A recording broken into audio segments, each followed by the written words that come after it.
David Francis Brom was a 16-year-old who committed mass murder against his own family. Following an argument with his father, he used an axe to kill his parents, brother, and sister in Rochester, Minnesota. On the evening of February 18, 1988, deputies from the Olmsted County Sheriff's Office made a grim discovery at the Brom family residence. They found the lifeless bodies of Bernard, Paulette, Diane, and Richard, with the children being only 13 and 11 years old. Notably absent from the home were the two eldest sons, 16-year-old David and 18-year-old Joe. The authorities were alerted by the school administration after students reported hearing a concerning rumor that David had confessed to another student about murdering his family earlier that day. All four victims had suffered multiple wounds to their heads and upper bodies. Subsequently, law enforcement located a blood-stained axe in the basement, which forensic analysis confirmed was the weapon used in the killings. Right after the discovery, authorities initially feared that David might have been abducted. However, a friend of David's came forward and informed the police that David himself had confessed to her about killing his family.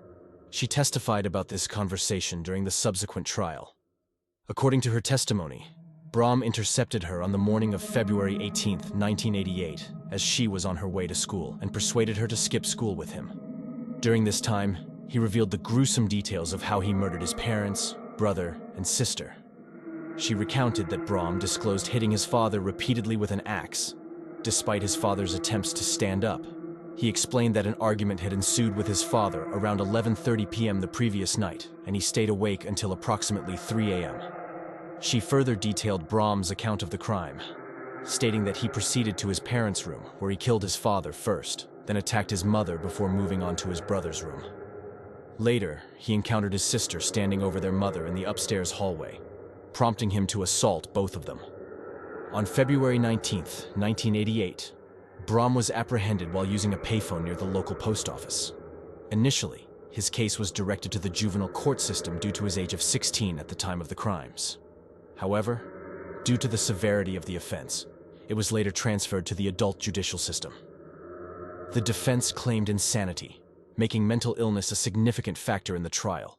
There was considerable media and legal attention to determine Brom's legal sanity during the time of the crime. On October 16, 1989, Brom was found guilty of first-degree murder and received 3 consecutive life sentences with a minimum of 52 years and 6 months before being eligible for parole.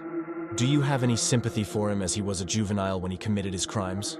Or should he be locked in prison for the rest of his life? Let us know in the comments.